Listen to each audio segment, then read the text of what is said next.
Merhaba arkadaşlar, kanalıma hoş geldiniz. Bu videoda sizlerle çok farklı bir kazak çalışacağız. Biraz süveter havasında, biraz kazak havasında ama alışılagelenden tamamen farklı bir kazak olacak. Şimdi bunun için ben size ip önerisinde bulunamıyorum. Çünkü ben söküntü iplerden kullandım. Ama siz orta kalınlıkta herhangi bir ipi kullanabilirsiniz. Kazağımız 42 hatta 44 bedene de uyumlu.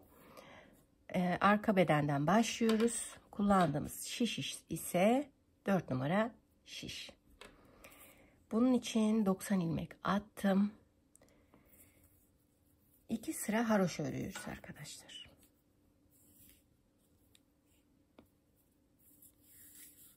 Haroşa nasıldı?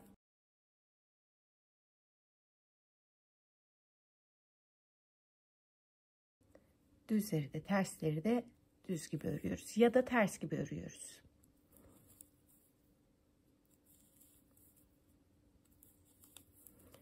Bu şekilde. 2 sıra yapıyoruz. 2 sıra haroşamızı yapıyoruz. Tekrar geliyoruz. 2 sıra haroşamızı yaptık arkadaşlar. Bakın arkada da başladığımız yer ve ikinci sıra önü de böyle. Örgümüzün ön tarafındayız. Burada arkayı yalnızca ters örgüyle öreceğiz. Örgümüzün düz tarafındayız. Tekrar söylüyorum, karışıklık olmasın. Şimdi ters bir şekilde örüyoruz.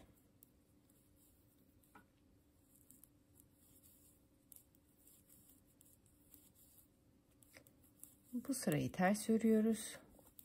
Döndüğümüz zaman da diğer sıraya geçtiğimiz zaman da düz örgü yapıyoruz. Sonrasında düzleri düz, tersleri ters örüyoruz. Ne kadar örüyoruz? Bir 20 santim kadar örüyoruz. Çünkü bizim kazağımız süveter havasında bir kazak olduğu için böyle uzun bir kazak olmayacak. Basenlerin üstünde olmayacak. Belde olacak. Ve içine bir body ya da bir askılı penye giyilebilecek tarzda bir kazak olacağı için 20 santim kadar düzleri düz, tersleri ters örelim. Tekrar gelelim. Arka bedende kol kesimine geldik arkadaşlar. Şöyle bakalım kaç santim örmüşüz? 24 santim. Şimdi örgümüzün düz tarafı biliyorsunuz ters olan yeriydi. Örgümüzün düz tarafındayız. Ters bir şekilde 5 tane kesiyoruz. 1 2 3 4 ve 5. Sıra sonuna kadar ters bir şekilde örüyoruz. Sıra sonuna geldik. Dönüyoruz. Buradan da 5 tane keseceğiz. Normal örgümüzün akışına göre kesiyoruz. 1 2 3 4 ve 5. Tekrar sıra sonuna kadar örgümüzün akışına göre örüyoruz arkadaşlar. Sıra sonuna geldik. Her iki taraftan da buradan 5 kestik. Buradan 5 kestik. Dönüyoruz. 3 kesiyoruz. 1 2 ve 3. Tekrar sıra sonuna kadar örüyoruz arkadaşlar.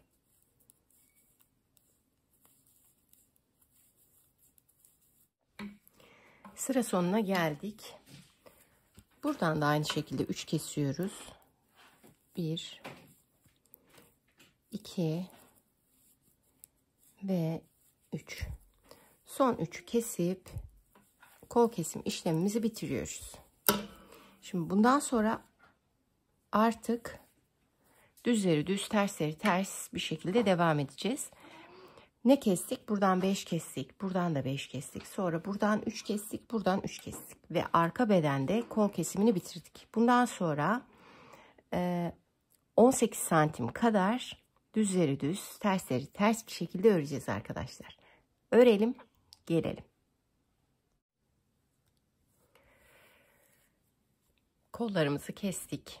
Kol evini ördük arkadaşlar. 18 santim ben ördüm. Ama siz 20 santime kadar örebilirsiniz. 44 bedenler için 20 santim falan olur kol evi. Kaldırır yani. Şimdi omuz kesimine başlıyoruz. Omuzlar için ilk başta 10 tane keseceğiz. 1 2 3 4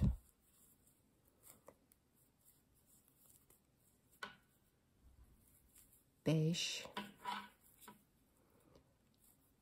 6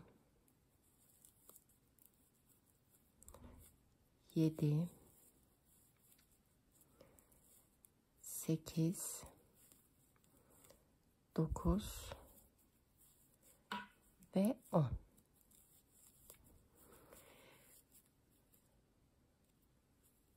Tane kesiyoruz ve 13 tane öreceğiz. 1 2 3 4 5 6 7 8 9 10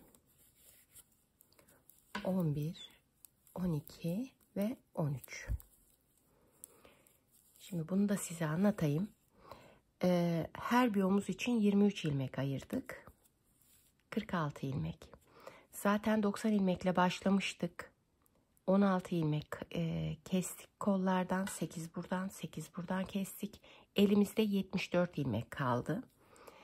Şimdi beni takip ederseniz aynı ilmek sayısıyla devam edeceğiz arkadaşlar. 23 ilmek bu omuzda, 23 ilmek bu omuzda ve 28 ilmek de yakaya ayıracağız. Ördük 13 ilmeğimizi, dönüyoruz. Sıra sonuna kadar ters bir şekilde örüyoruz. 2 3 4 5 6 7 8 9 10 11 12 ve 13. Sıra sonuna geldik ve döndük. Tekrar 10 ilmek kesiyoruz. 1 2 3 4 5 6 7 8 9 ve 10.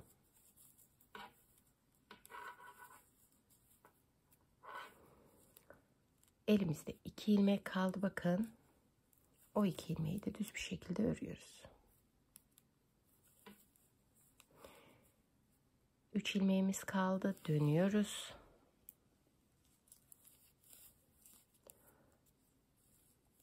O 3 ilmeği de örüyoruz. 3 ilmeği de örüyoruz. İlkini örmeden aldım. 2 ve 3. Tekrar döndük ve bu 3 ilmeği de kesiyoruz ve bir omuzu bitirmiş oluyoruz.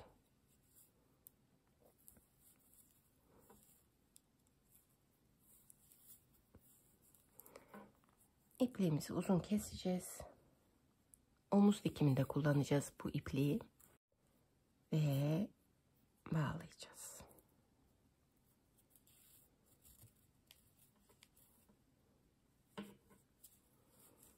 Bir omuzumuz bitti. Şimdi yaka ve daha sonra diğer omuzu keseceğiz. Onu da birlikte keselim.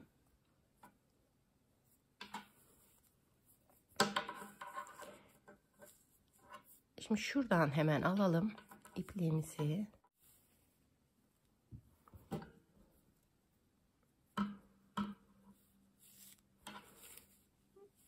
Omuzun başından ipliğimizi aldık ve şurada bağladık.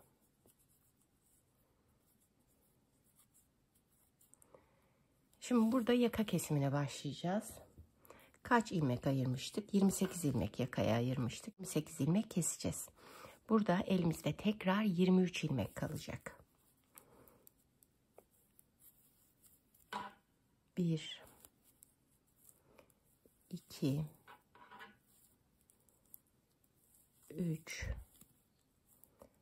4 5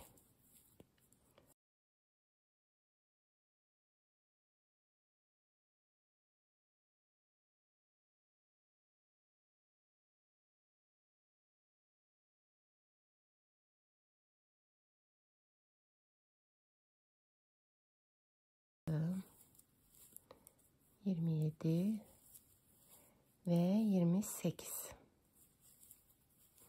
Şimdi elimizde sağlamasını yapmamız lazım. Elimizde 23 ilmeğimiz kalmış olması lazım. 2, 4, 6, 8, 10, 12, 14, 16, 18, 20, 22. Bir de burada var 23. Sıra sonuna kadar düz bir şekilde örüyoruz.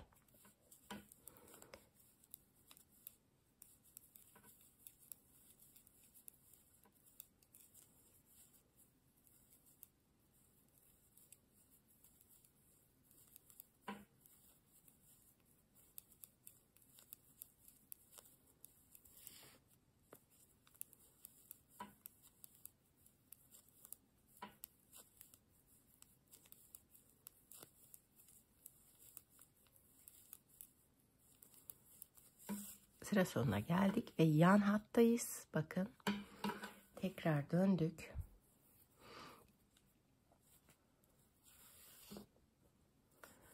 Şimdi burada 10 keseceğiz. Artık diğer omuza geçtik.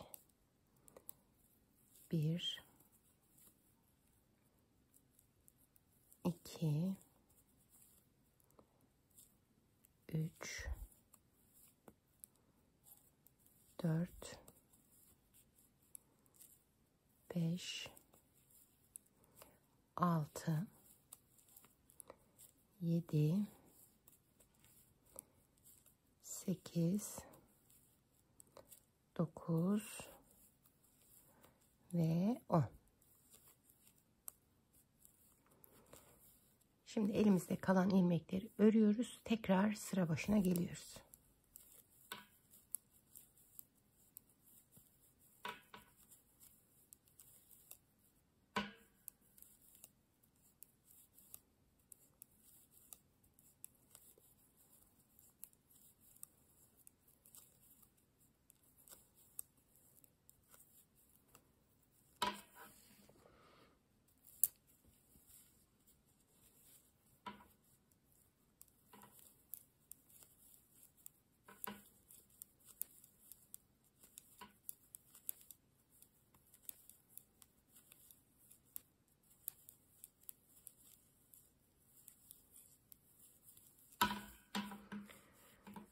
Sıramızın başına tekrar geldik. Burada bir 10 daha keseceğiz.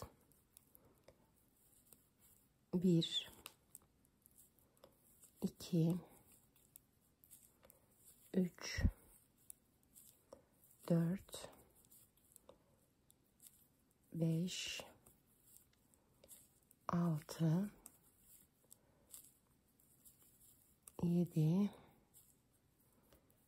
8 9 ve 10. Elimizde bakın 3 tane ilmeğimiz kaldı. O 3 ilmeği de örüyoruz. Ve tekrar dönüyoruz. Örmeden aldık. Bunları da ördük. Tekrar sıramızın başındayız. Bu 3 ilmeği keserek diğer omuzumuzu da bitirmiş oluyoruz. Dolayısıyla arka bedeni bitiriyoruz. Bitirdik. Bunu da uzun keselim.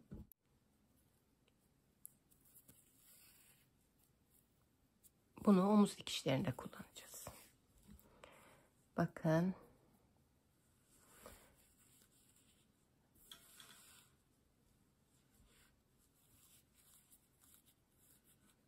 Bu şekilde Bu şekilde arka beden bitmiş oluyor. Ön bedeni yapmaya başlayacağız. Ön beden için şişimize 41 ilmek atıp gelelim. Ön bedene başlıyoruz arkadaşlar. Şişimize 41 ilmek attık. Şimdi örgümüzün ters yüzündeyiz.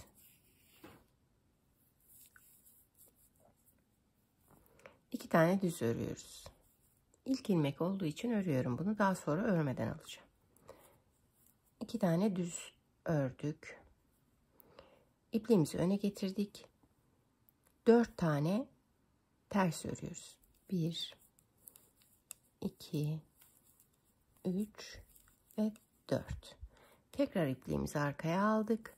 10 tane düz örüyoruz. 1, 2, 3, 4, 5, 6, 7, 8, 9 ve 10. Tekrar ipliğimizi öne alıyoruz. 9 tane ters örüyoruz. 1, 2, 3, 4, 5, 6, 7, 8 ve 9. Tekrar ipliğimizi arkaya alıyoruz ve 10 tane düz örüyoruz. 1, 2, 3, 4, 5, 6, 7, 8, 9 ve 10. Elimizde kaç tane ilmek kaldı? 3, 6 ilmek kaldı. İpliğimizi öne alıyoruz. 4 tane ters öreceğiz. 1, 2, 3 ve 4. Elimizde 2 ilmeğimiz kaldı. İpliğimizi arkaya alıyoruz. O 2 ilmeği de düz bir şekilde örüyoruz. Dönüyoruz. Örgümüzün düz tarafındayız. Burada ilk ilmeği örmeden aldık. İkinci ilmeğimizi ters ördük. 4 tane düz örüyoruz. 1, 2, 3, 4. Tekrar ipliğimizi öne aldık. 10 tane ters örüyoruz. 1, 2, 3, 4, 5, 6, 7, 8, 9 ve 10. Tekrar ipliğimizi arkaya aldık. 9 tane düz örüyoruz. 1, 2, 3, 4, 5, 6, 7, 8 ve 9. İpliğimizi tekrar öne aldık. 10 tane ters bir şekilde örüyoruz. 1, 2, 3, 4, 5, 6, 7, 8 ve 9.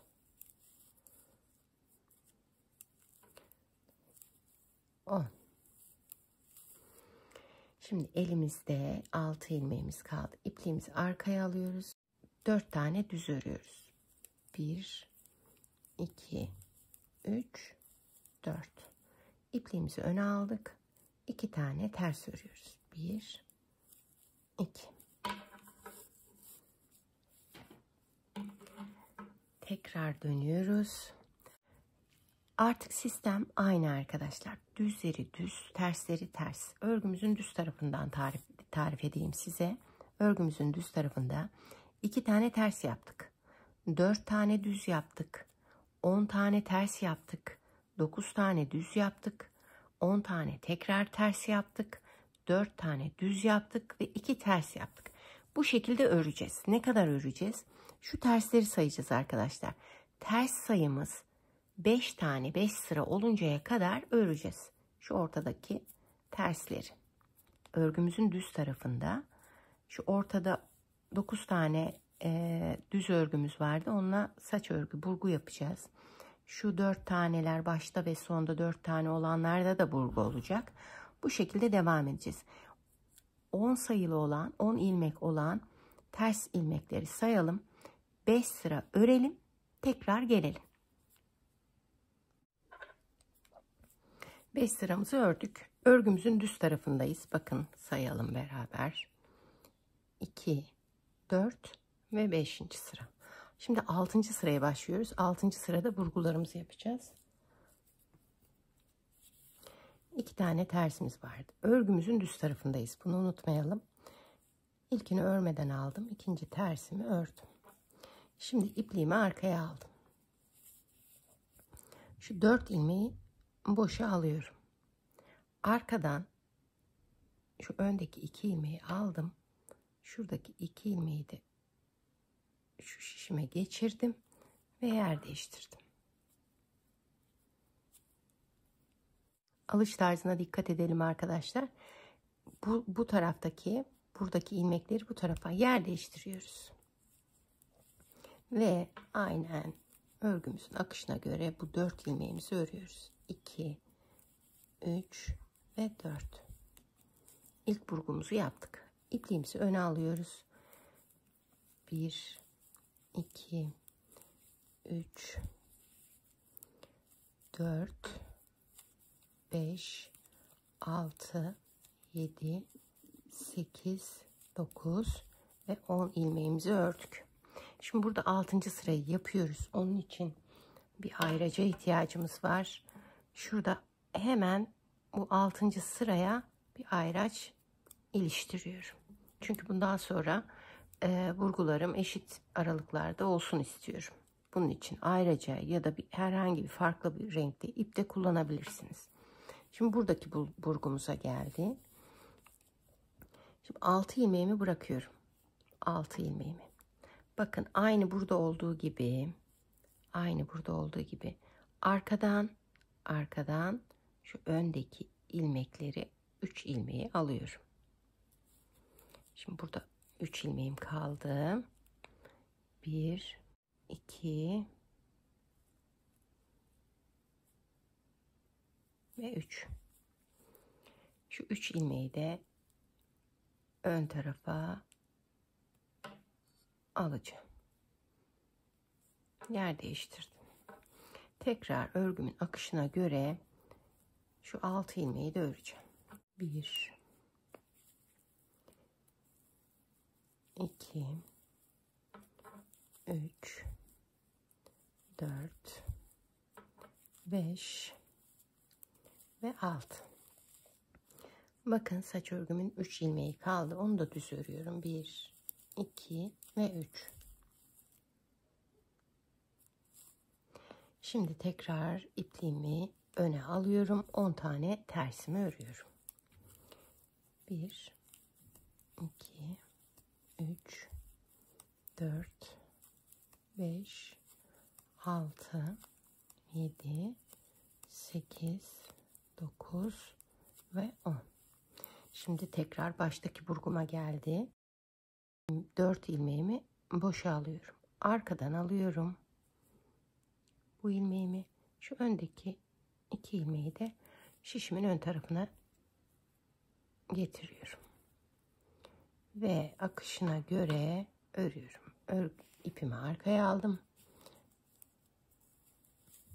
1, 2, 3, 4. 2 tersimi de örüyorum ve sıramı bitiriyorum. Sıram bitti. İlk burgularımı yaptım. Ayracımı iliştirdim. Şimdi hiçbir işlem yapmadan düzleri düz, tersleri ters 5 sıra daha örüyorum. 5 sırayı hep buradan sayacağım arkadaşlar. Bunu saymayın. Şu ayracı geçirdiğim bu 6. sırayı saymayın. 5 tane daha haroşa sırası olsun. Tekrar buluşalım. Yapalım, gelelim. Evet, ilk burgularımızı yaptık. 5 sıramızı da yaptık. Tekrar sayalım. Bakın bunu saymıyorum. Şunu saymıyorum. 2, 4 ve 5. Şimdi 6. sıradayım. Tekrar burgu yapacağım. Buradaki burgularda hiçbir değişiklik yok. Yönü hep aynı. Şimdi 2 tane düzümü iki tane tersimi ördüm. Bir tanesini de örmeden aldım. Bir tanesini ördüm. İpliğimi arkaya bırakıyorum. Şu 4 ilmeğimi boşa alıyorum. Arka taraftan şu 2'yi aldım. Şu 2'yi de ön tarafa alıyorum. 4 ilmeğin yönü değiştirdim. Tekrar düz bir şekilde bu 4 ilmeğimi ördüm. 10 tane ilmeğime geldi. Ters bir şekilde 10 ilmeğimi örüyorum. 1 2 3 4 5 6 7 8 9 ve 10. Şimdi burada ayrıcımı kesinlikle unutmamam gerekiyor arkadaşlar. Daha sonra kafanız karışabilir. Çünkü bu 6. sıra. Hep 6. sıra. Ya bu burgu yaptığımız sıralarda ayrıcımızı hemen iliştirelim. Şimdi burada 9 ilmeğimiz var. Bu burgumuzu yaptık. 3 tane burada boş kalmıştı biliyorsunuz. Şimdi burada 3 tane kalacak. 3 ilmeğimi düz bir şekilde örüyorum. 6 ilmeğim kaldı. Şurada. Şimdi 6 ilmeğimi boşa alacağım. Normalde böyle yapıyorduk. Arkadan alıyorduk. Bu sefer şunu arkadan alacağız arkadaşlar. Şuradan. Bunu aldım. Şu 3 ilmeğimi aldım ve yönünü bu şekilde değiştiriyorum.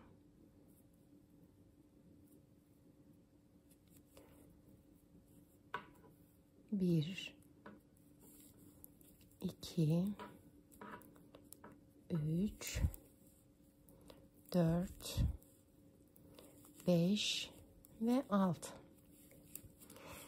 Burada bir yön değişikliği yapıyoruz. Biraz böyle hasırı andırıyor. Yani bu ilmek, şu ortadaki ilmek bir üstten geliyor, bir alttan geliyor şeklinde devam edeceği için şurada normal buradaki ördüğümüz gibi yönleri aynı ama buradaki tersten alıyoruz. Yani şu şişimizi alttan alacağımıza üstten alıyoruz. Eğer benimle aynı şekilde alırsanız hiçbir sıkıntı yaşamayacaksınız. Şimdi 10 tane tersim vardı. Onları örüyorum ve diğer burguma geliyorum.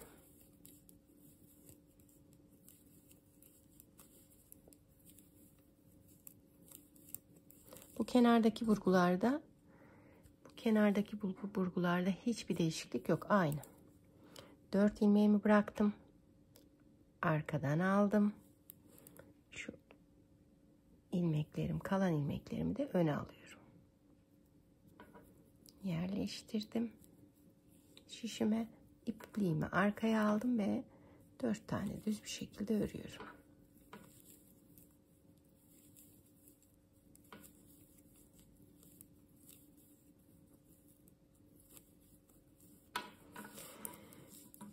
Şimdi bu şekilde devam edeceğiz arkadaşlar. Ama eğer kafanız karıştıysa, eğer takıldıysanız tekrar göstereceğim size.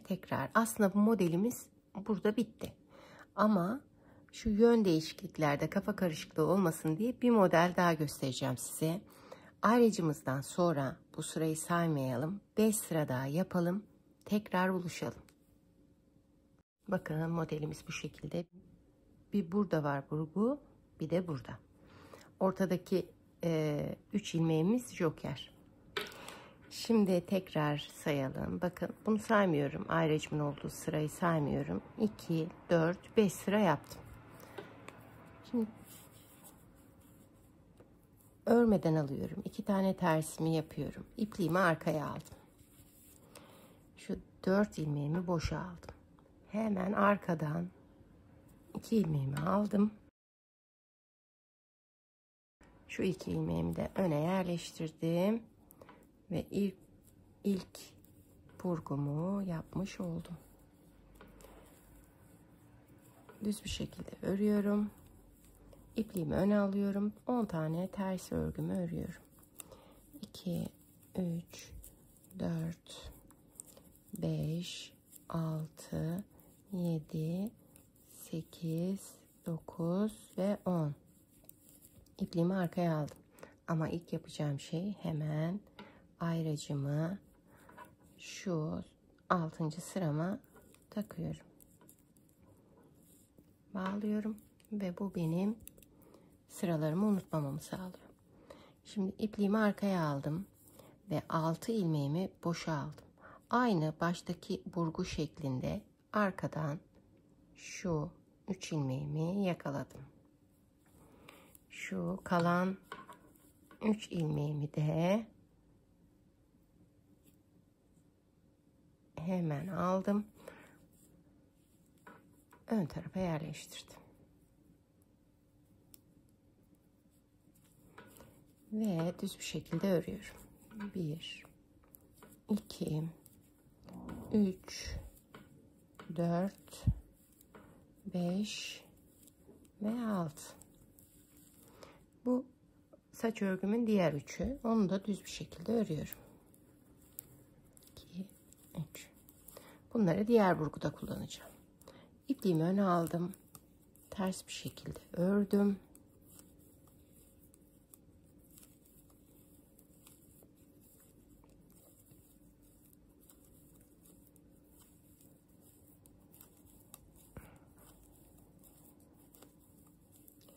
Ve son burguma geldim.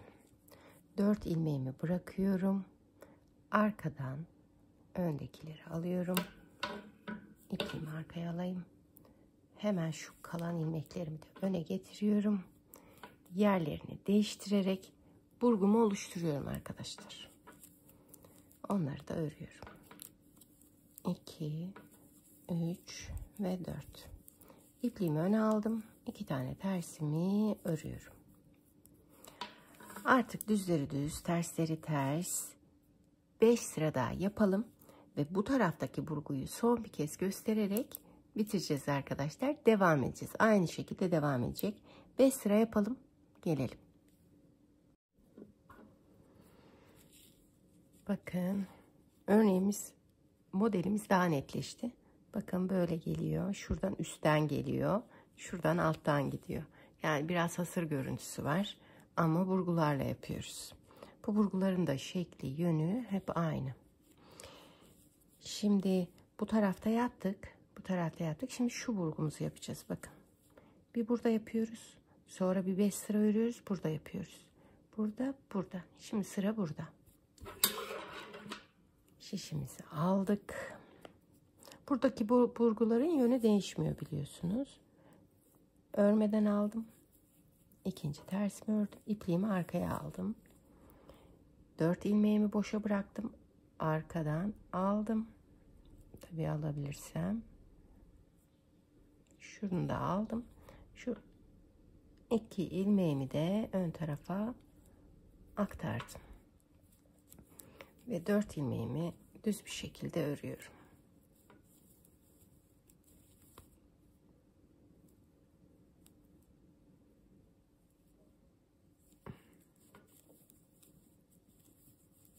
İpliğimi öne aldım.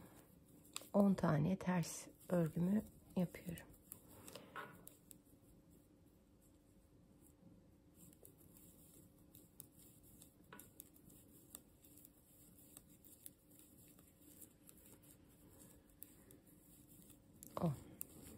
Şimdi tekrar hemen ayracıma bakın. 2, 4 ve 6. sıra. 6. sıraya, burgu yaptığım sıraya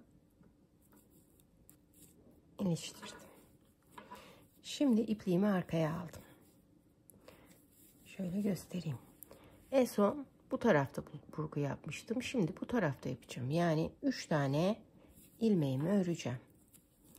1, 2, 3. Kaldı 6 ilmeğim. 6 ilmeğimi boşa alıyorum. Şimdi normalde burada burgularda arkada alıyorduk. Burada önden alacağız ama şunu arkadan alacağız. Şu şişi arkadan alacağız. Şöyle aldım. Yani bunu önden alıyorum. Şöyle 3 ilmeğimi de geçirdim. yerine yerleştirdim.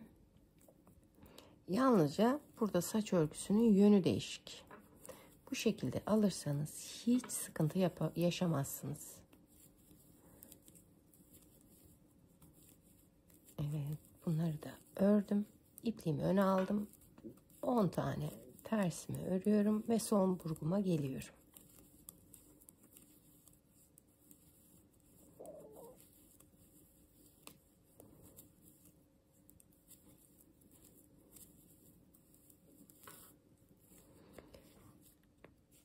İpliğimi arkaya aldım. 4 ilmeğimi boşa bıraktım. Arkadan aldım. Ve şu ilmeklerimi de ön tarafa aktardım. Aparatlar da kullanabilirsiniz ama ben ilmek sayısı az olduğu için aparata ihtiyaç duymuyorum. İpliğimi öne aldım. Son 2 tersimi de ördüm. Ve bu şekilde bir modeli de bitirmiş oldum. Artık bundan sonra hep aynı arkadaşlar. Bir burada burgu, bir burada burgu. Burada bu şekilde devam ediyor ortadaki burgu. Yanlardaki burgularda da hiçbir değişiklik yok. Aynı. Ne kadara kadar bu şekilde devam edeceğiz? Şunları sayalım. Daha net sayım oluyor. Daha kolay sayılıyor.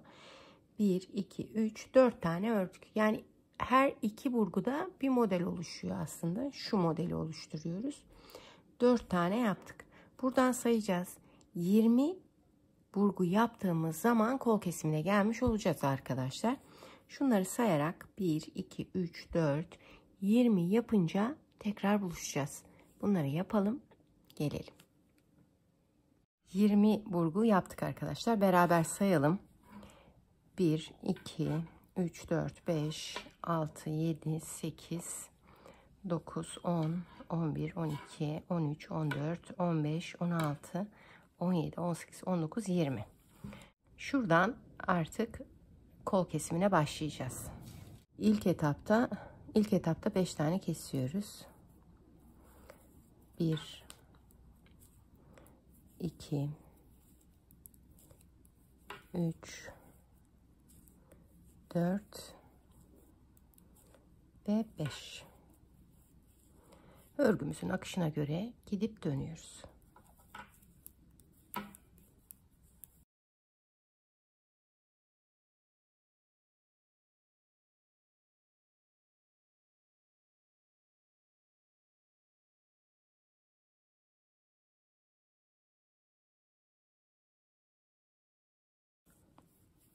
Tekrar kestiğimiz yere geldik. Şimdi 3 keseceğiz.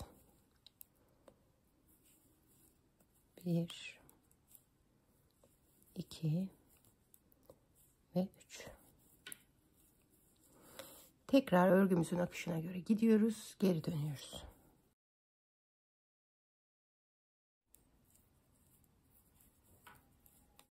Şimdi geri dönerken örgümüzün akışında unutmuyoruz burgularımızı. 2, 4, 5 tane sıramız olmuş. 6. sırada burgu yapıyorduk biliyorsunuz. Hemen burgumuzu da yapalım. Ne yapıyorduk? Bırakıyoruz bunu. Serbest bırakıyoruz. Arkadan alıyoruz şu 2 ilmeği. Şu 2 ilmeği de ön tarafına aktarıyoruz. Sonra devam ediyoruz.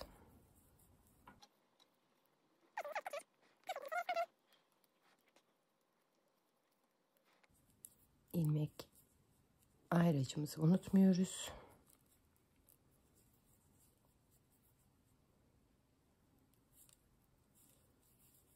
İpliğimizi arkaya aldık. Bakın burada yapmışız burgumuzu. Şimdi burada yapacağız. Onun için hemen 6 ilmeğimizi boşa alıyoruz. 6 ilmeğimizi boşa bırakıyoruz. Arkadan alıyoruz. Aynı bu teknikte uyguluyoruz. Yalnızca şu tarafta yaparken farklı biliyorsunuz. Şu 3 ilmeğimizi aldık. Öne aktardık.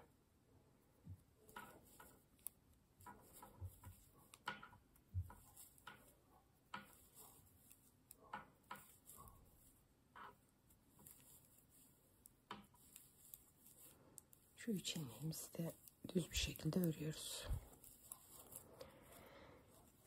Buradakiler artık kol kesimine gitti biliyorsunuz. Artık başka burgumuz yok. İpliğimizi öne aldık.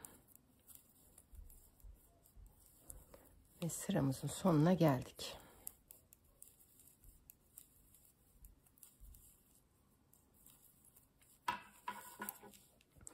Ne kestik? 5 kestik, 3 kestik. Şimdi 1 keseceğiz.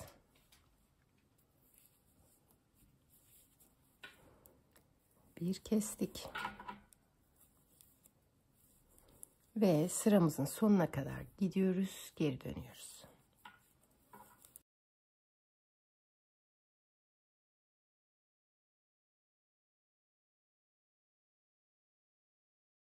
Sıramızın sonuna geldik.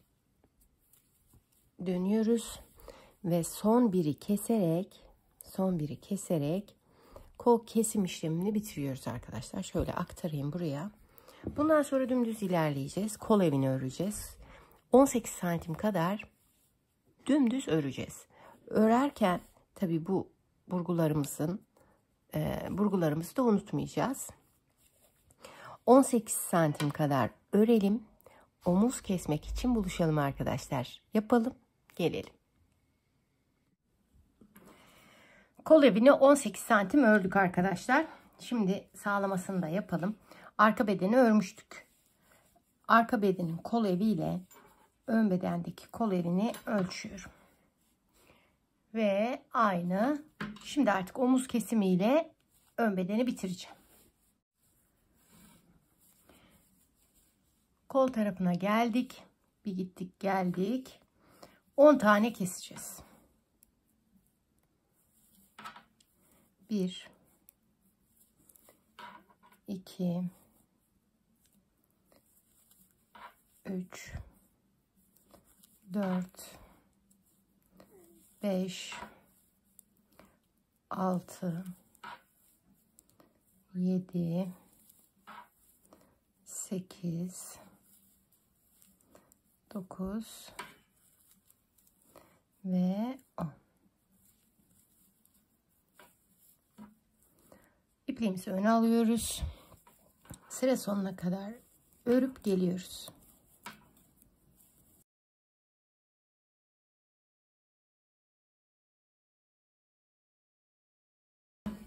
Sıra sonuna geldik. Döndük. Tekrar kestiğimiz yerdeyiz. Tekrar bir 10 kesim yapacağız. 1 2 3 4 5 6 7 8 9 ve 10. Tekrar sıra sonuna kadar gidiyoruz, geri dönüyoruz.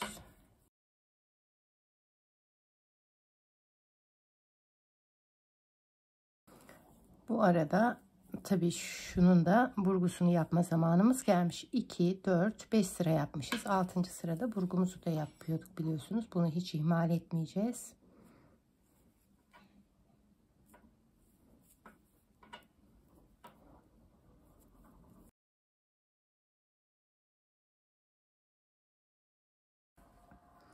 Tekrar geldik. Şimdi 10 kestik. Gittik döndük. Bir 10 daha kestik. Şimdi 3 tane keseceğiz. 1 2 ve 3. İpliğimizi arkaya alıyoruz. Ve burgumuzu örmeye devam ediyoruz. Omuz kesimimiz bitti arkadaşlar. Şöyle oldu. Şöyle. Aynı sayılarda, aynı ebatlarda, aynı parçadan bir tane daha yapacağız. Yalnız onun farkı kol bu tarafta kestiğimiz için bunun da ben yaptım size göstereyim. Bunun da bu tarafta olacak. Bu taraf şöyle yan yana getirdik mi? Birinin bu tarafta, birinin sağda, birinin de solda olması gerekiyor. Buna dikkat edeceğiz arkadaşlar. Ve bu burguyu kesmeyeceğiz. Ne kadar öreceğiz? Bu burguyu devam ettireceğiz. 2 bu tarafta var, 2 bu tarafta var. 4 tane de zaten burgumuzun ilmek sayısı 4, 6, 8 ilmek. 8 ilmek devamlı öreceğiz. Ne kadar öreceğiz? Biz arka yakayı da bu burguyla tamamlamak istiyoruz. Bir bütünlük sağlamasını istiyoruz. Onun için şöyle ortalayacağız arka bedeni. Şöyle ortaladık. Şu kadar. Uzunluk şu kadar. Daha sonra bunu dikeceğiz. Şu kadar ölçerek devam edeceğiz. Şöyle ölçeceğiz. Devam edeceğiz. Diğer parçayı da aynı şekilde. İki taraftan arka yakaya geleceğiz. Arka yakanın tam ortasında, arka ortasında bunu dikeceğiz. Ve arka yakamızda lastik değil, burgu şeklinde devam edecek. Çok güzel olacak bence. Şimdi bunları yapalım. Kol çalışmak üzere buluşalım. Yapalım, gelelim. Sıra kollara geldi arkadaşlar. Kollar için tam 39 ilmek şişimize attık. 2 sıra haroşamızı ördük. Haroşalar nasıldı? Örgümüzün düz tarafında da ters tarafında düz bir şekilde örüyoruz. Ya da ters bir şekilde örüyoruz. Tam 2 sıra haroşamızı yaptık. Sonra döndük. Örgümüzün şu an ters tarafındayız. Yani 2 sıra haroşamızı yaptıktan sonra şöyle bir sıra daha geliyoruz. Ki örgümüzü rahat kuralım diye bu. Örgümüzün şu an ters tarafındayız. Arttırmalara başlıyoruz. Arttırma nasıl? Şöyle üstüne doluyorum ya da şöyle. Nasıl kolayınıza gelirse arkadaşlar. Şimdi 15 tane ters örüyoruz. Arttırdığımızla beraber 16 olacak. 2, 3, 4, 5, 6, 7, 8, 9, 10, 11, 12, 13, 14, 15, 16. İpimizi öne alıyoruz. 9 tane ters yapıyoruz. 1, 2, 3, 4, 5, 6, 7, 8 ve 9. İpliğimizi arkaya alıyoruz. 15 tane de düz yapıyoruz. 2, 3, 4, 5, 6, 7, 8, 9, 10, 11, 12, 13, 14 ve 15 sıramızı bitirdik. Dönüyoruz. Her sıraya başladığımızda arttırmaları yapacağız. Burada arttırmıştık. Şimdi sıra burada. Hemen şöyle üzerine alıyoruz. İpliğimizi öne aldık. Şurayı da sıkıştırdık. Şöyle 2, 3, 4, 5, 6, 7, 8, 9, 10, 11, 12, 13, 14, 15, 16. 9 tane düz yapıyoruz. 1, 2, 3, 4, 5, 6, 7, 8 ve 9. İpliğimizi öne aldık. 16 tane arttırmıştık biliyorsunuz. 16 tane ters yapıyoruz. 2, 3, 4, 5, 6, 7, 8, 9, 10, 11, 12, 13, 14, 15 ve 16. Ayracımızı şu ikinci ilmeğe koyalım ki 5 sıra yaptığımız belli olsun. Şimdi arttırma yapmayacağız. 5 sıra boyunca 5 ters sıra boyunca aynı düzleri düz tersleri ters örüyoruz. Şu 2 haroşa sırasını saymıyoruz. Bakın ikinci sıramızı yapmışız. 2 sıra tersimizi yapmışız. 5 olduğu zaman 6. sırada burgu işlemini yapacağız. Onun için 5 sıra yapalım. Tekrar buluşalım. Örgümüzün düz tarafındayız arkadaşlar. Bakın 2 sıra haroşayı yaptıktan sonra ikinci sıraya ayracımızı koyduk. 2, 4, 5. 5 ters sıra yaptık. Şimdi bükme işlemine geldi. Ve her bükleme işlemi olan sırada, yani 6. sırada artırma işlemi de yapacağız. Artırmayı nasıl yapıyorduk? Şöyle ipliğimizi şişimize doluyoruz.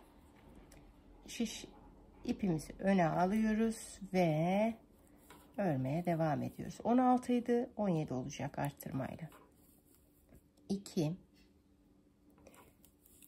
3, 4, 5 ve 17. Şimdi 6 tane ilmeğimizi boşa alıyoruz.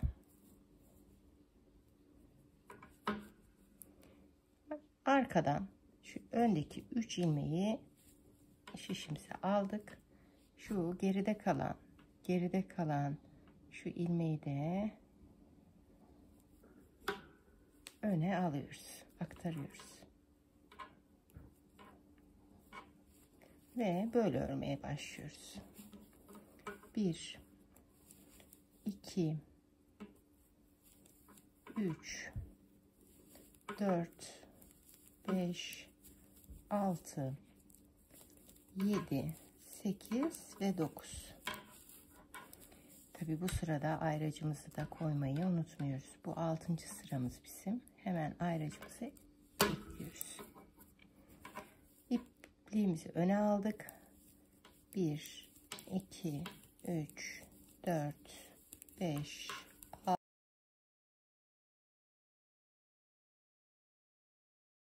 ve 16. Burada da bir tane arttırmamız gerekiyor. Döndük ve her sıraya başladığımız zaman arttırma sıramızda tabii arttırıyoruz. Şöyle şişimizi doladık ve örmeye devam ediyoruz.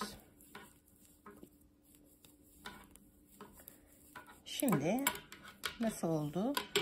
Şuralarda 17, 17, burada da ortada zaten 9 vardı. Şöyle örgümüzün düz tarafına çevireyim. İlk burgumuzu yaptık bu tarafta. Daha sonra da bu tarafta yapacağız. Onu da göstereceğim size. Ayracımızı da koyduk. Aynı şekilde düzleri düz, tersleri ters. Ayracıdan sonra 5 haroşa sırası, 5 ters sırası yapalım. Tekrar gelelim. Şimdi tekrar bükme işlemini yapacağız arkadaşlar. Her bükme işlemi sırasında artırmalarımızı yapıyoruz biliyorsunuz. Şimdi tekrar arttıracağız. Bakın 2, 4, 5 sıra yaptık. 2, 4, 5. Şimdi tekrar arttıracağız.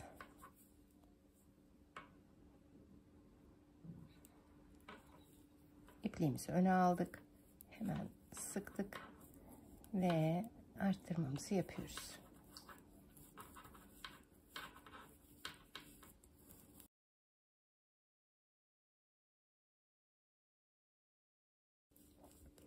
Ayracımızı hemen bu sıraya 6. sıramıza koyuyoruz. Ve burada yapmıştık. Burada arttırma ve bükme işlemini burada yapmıştık. Şimdi burada yapacağız. Demek ki 3 tane örüyoruz. 1, 2, 3 tane düzümüzü ördük. Şimdi kalan 6 tane düz ilmeğimizi boşa alıyoruz. Şimdi normalde böyle alıyorduk. Fakat şimdi şu şişimizi, şu 3 taneyi aldık. Şu 3 ilmeği de bu şişimize alıyoruz. Sonra alttan yer değiştirdik. Bu kadar basit.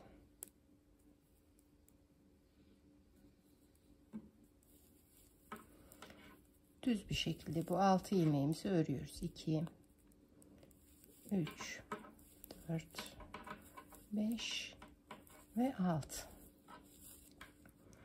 Bakın, bir burada arttırdık. İpliğimizi öne alıyoruz. Tüm ilmeklerimizi ters bir şekilde örüyoruz.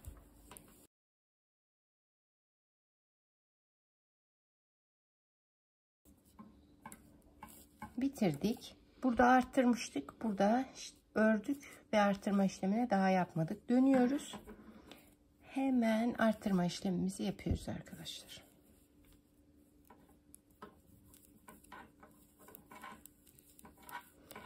Şimdi şöyle göstereyim size.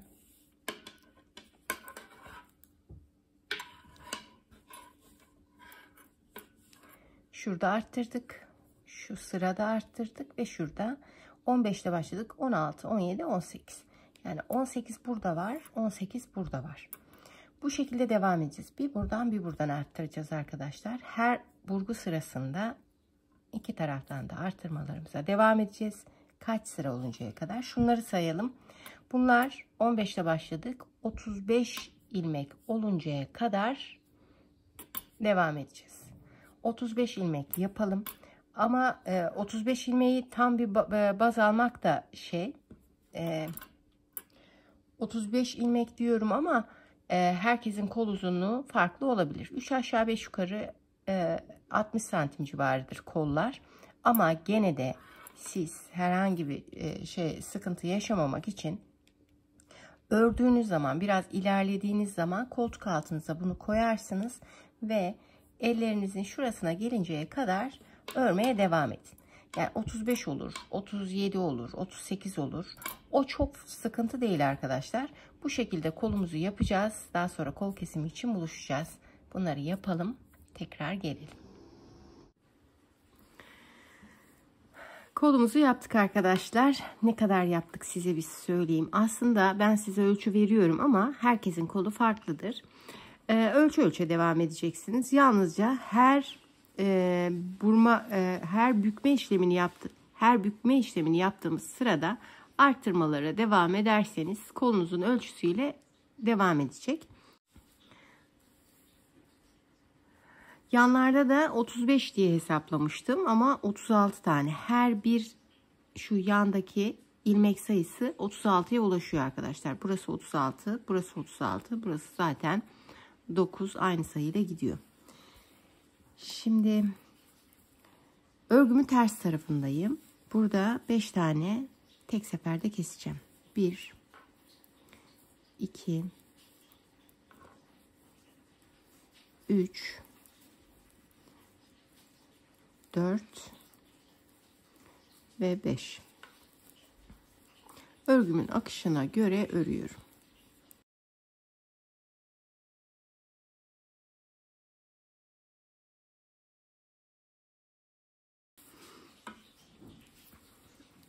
Sıra sonuna geldim. Örgümün şu an düz tarafındayım. Burada da 5 tane keseceğim. 1 2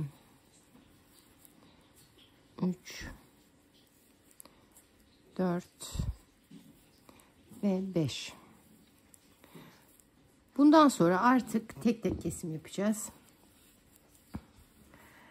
Her sıraya başlarken şimdi bunu ördüm, kestim, geldim, sıra sonuna geldim, sıra sonunu da örüyorum, döndüm, yeniden ilmeğe başlayacağım. İlk ilmeği alırken 2 ilmek keseceğim, örüyorum, dönüyorum, tekrar sıramın başına geldiğim zaman sırama başlarken hemen bir kesim daha yapacağım. Bu tek tek kesimler, şu sayılar, şuradaki ters örgü ters ilmekler 15 ilmek kalıncaya kadar tek tek kesim yapacağım. 15 ilmek kaldıktan sonra da 2 keseceğim arkadaşlar. Şuradan daha net göstereyim. Ben bir kolu yapmıştım. Bakın 5 tane buradan kestim. Artık tek tek devam ettim.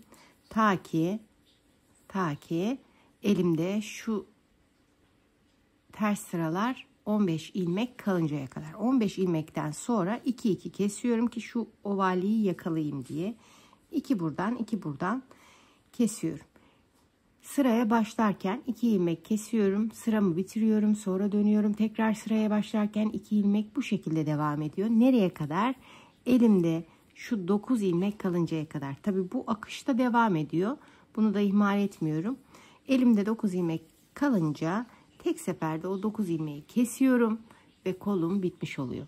Bunları yapalım.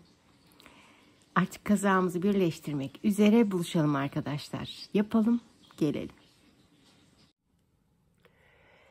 Dikim aşamasına geldik arkadaşlar. Şimdi örgümüzün şu ters ilmek ördüğümüz yerler düz taraf oluyor. Şimdi düzünü masamıza serdik. Ön parçamızı aldık arkadaşlar. Ön parçamızda düzü düzüne gelecek şekilde, bakın düz tarafı düzü düzüne gelecek şekilde şunu yan bedene sabitliyoruz. Şöyle sabitliyoruz. Alt tarafı. Şurası yan tarafı.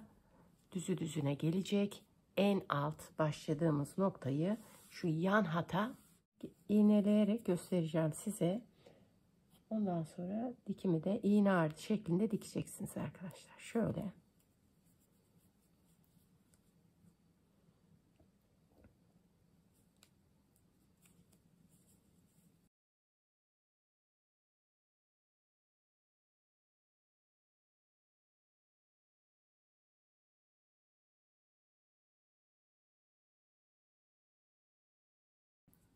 Şöyle iğneledik. Diğer ön parçanın en alt kısmını da diğer yan bedene sabitleyeceğiz.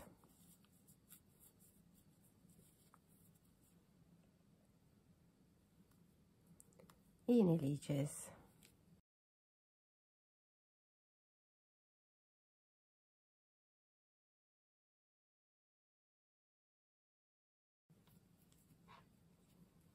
Bu şekilde olacak. Burada dikkat edeceğimiz tek şey şu kalan yer, şu 3 parmak uzunluğunda kalan yer iki tarafta da aynı olması gerekiyor. Şu kadar. Bakın, ön bedenimizi, arka bedenimizi serdik. Arka bedenimizi serdik. Düzü yukarıda kalacak şekilde. Düzü düzüne bakacak şekilde de ön bedenimizin yan hatlarını da yerleştirdik. En alt noktayı arka bedenin yan hatına iğneledik. Bunu da aynı şekilde yaptık. Bakın şöyle 2 tane parçamız oldu. 2 tane ön bedenimiz. Şöyle ortaya koyalım. Daha netleştirmek için şöyle bunu da yan hata yerleştirdik. Bu bedende. Şimdi şu parçayı alıyoruz. Şu parçayı alıyoruz. Şöyle ayıralım. Şu parçayı aldık. Bakın bu tarafta. Bu taraftaysa bu parça bu tarafın yan hattı demektir. Şimdi burada dikkat edeceğimiz tek şey şurada bıraktığımız yer. Şuradan başlayacağız. Kaç tane? 1, 2, 3 tane burgu sırasıyla, 3. burgu sırasıyla bunu yerleştireceğiz. Şöyle. Tekrar iğneleyeceğim. Tekrar iğneleyeceğim.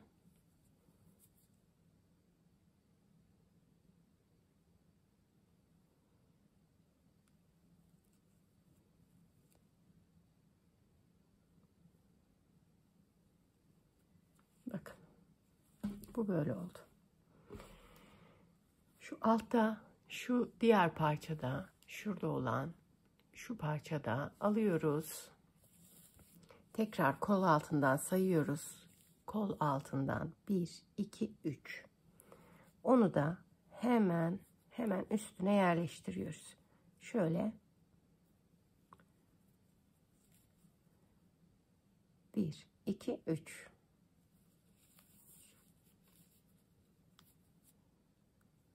Şöyle. Bunu da buna iğneledik.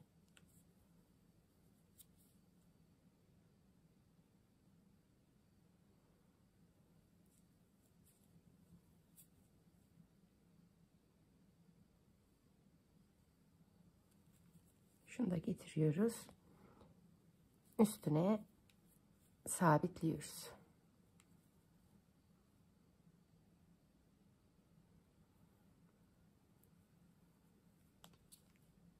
Ne yaptık? Bu şekilde arka bedenimizi ön bedenimizle birleştirdik. Şöyle bir çapraz bir görüntü oldu. Şöyle.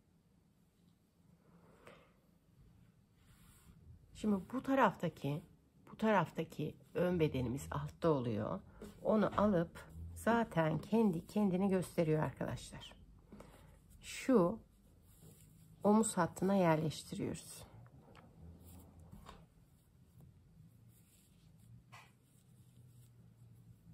Bakın. Bunu da omuz hattına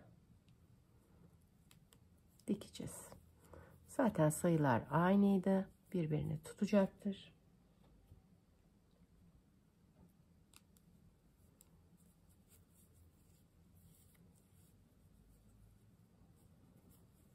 Bakın.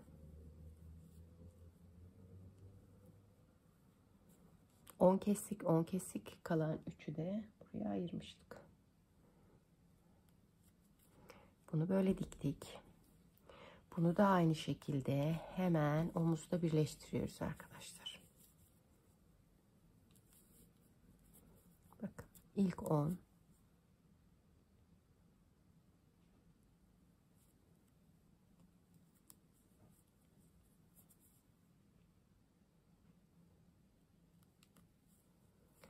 İkinci 10.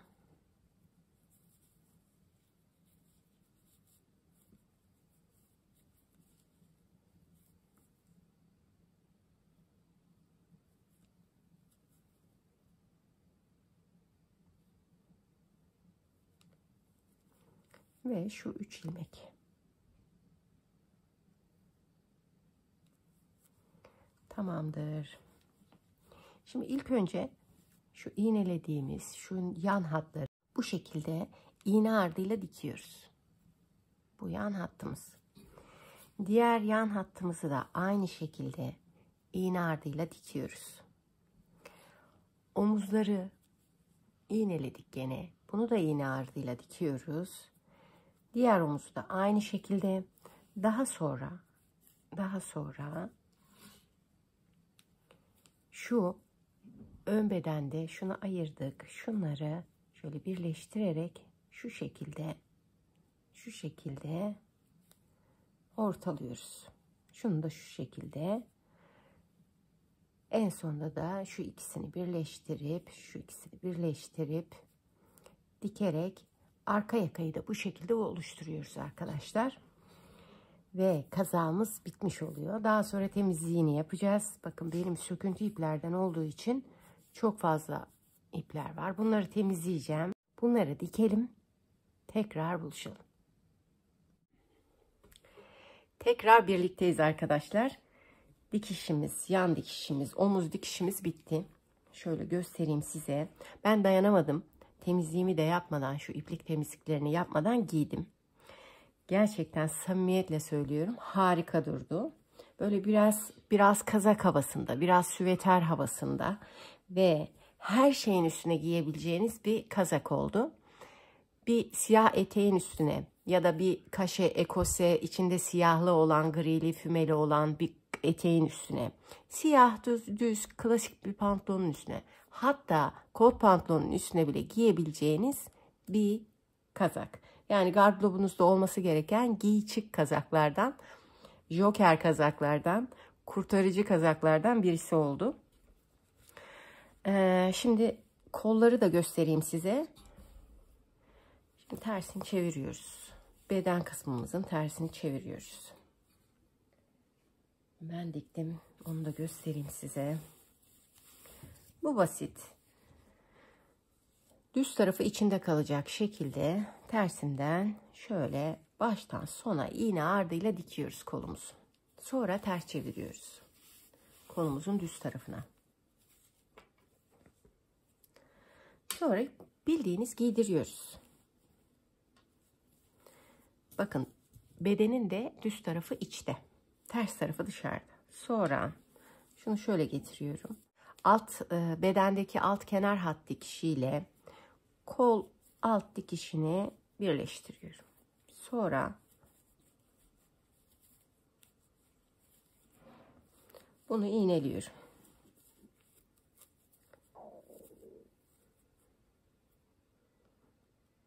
Bu dikişte de, örgüde de bunu dikerken şu iki dikişi bir araya getirmeye çalışırsak görüntü güzel olur.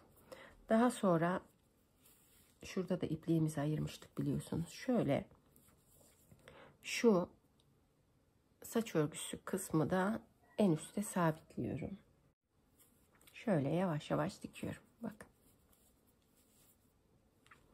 Bu tarafı da dikiyorum. Diğer tarafı da aynı şekilde çalışıyorum.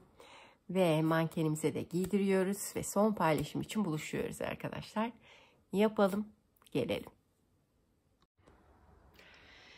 Son paylaşımda birlikteyiz arkadaşlar. Gerçekten çok güzel bir kazak oldu. İster kazak olarak kullanın, ister süveter niyetine kullanın. Ama gerçekten harika bir kazak. Şimdi bir püf noktası var, onu söylemek istiyorum. Eğer kazak görüyorsunuz ki ben mankenime kot pantolon giydirdim. Ebatlarını görüyorsunuz. Belde bir kazak. Belde bir kazak. Eğer biraz daha uzun olmasını istiyorsanız ön bedenle başlayın ve şu aralarda 10 ilmek yapmıştık. Bunu ister 15 yapın, ister 20 yapın. Biraz daha geniş bir şey olacak. Kazak olacak. Dolayısıyla boyu da birazcık daha uzamış olacak. Ama ben böyle çok sevdim, giydim. Gerçekten içime de sindi. Biraz geniş duruyor ama manken biliyorsunuz 36 beden. Ben 40-42 bedene uyumlu yapmıştım. Onun için biraz mankene bol geldi haliyle.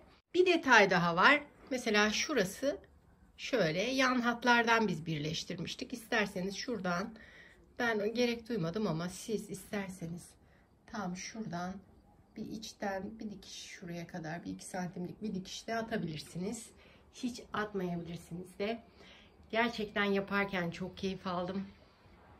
Eminim siz de yaparsanız siz de o keyfi alacaksınız. Videomu beğendiyseniz beğenmeyi ve videolarımın devamını istiyorsanız abone olmayı unutmayın arkadaşlar. Farklı projelerde görüşmek üzere. Şimdilik hoşça kalın.